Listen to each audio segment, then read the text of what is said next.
et bienvenue dans un nouvel épisode de 1 minute pour un manga. Après 2 épisodes consacrés à des shoujo, j'ai décidé de vous parler d'un manga qui ne sera pas à mettre entre toutes les mains. En effet, il s'agit d'un manga d'action slash horreur qui ne conviendra pas aux lecteuristes les plus jeunes et les plus sensibles. Je veux parler de Parasite de Hitoshi Iwaaki, traduit par David Deleuil et publié chez Glénat Manga. Un jour, d'étranges parasites se répandent un peu partout sur Terre. Rapidement, les entités prennent possession de certains de ses habitants. Shinichi, jeune lycéen, est un hôte qui a miraculeusement survécu. Ayant échoué à s'emparer de sa tête, le parasite va se loger dans son bras droit. Ce cas exceptionnel va déboucher sur une bien singulière cohabitation. Alors que Shinichi se découvre doté de facultés exceptionnelles, il prend également conscience de la menace qui plane sur ses proches et sur l'humanité tout entière. Alors, pourquoi Parasite est-il un manga indispensable pour votre bibliothèque? Comme d'habitude, j'ai 1 minute pour vous l'expliquer. C'est parti! Partant d'un pitch très simple et complètement improbable, Parasite impose un rythme efficace où action et mystère s'enchaînent sans répit.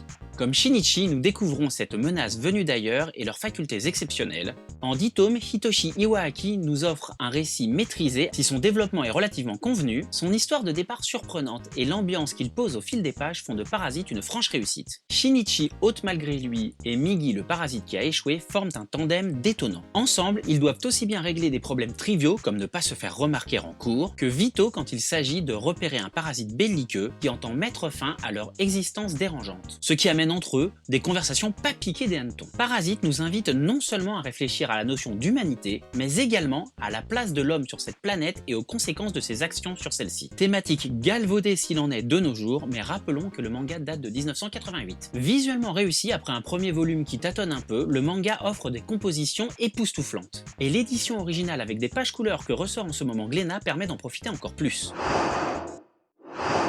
De nombreux fans de manga savent que James Cameron, le réalisateur de Titanic et d'Avatar, est fan de manga.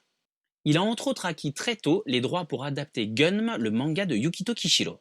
Mais ce que les gens savent moins, c'est que James Cameron est également fan de Parasite de Hitoshi Iwaaki. Il a d'ailleurs confié dans un entretien avec le magazine Mad Movies qu'il s'était inspiré de Migi pour les transformations du T-1000, le fameux antagoniste dans le film Terminator 2, le jugement dernier.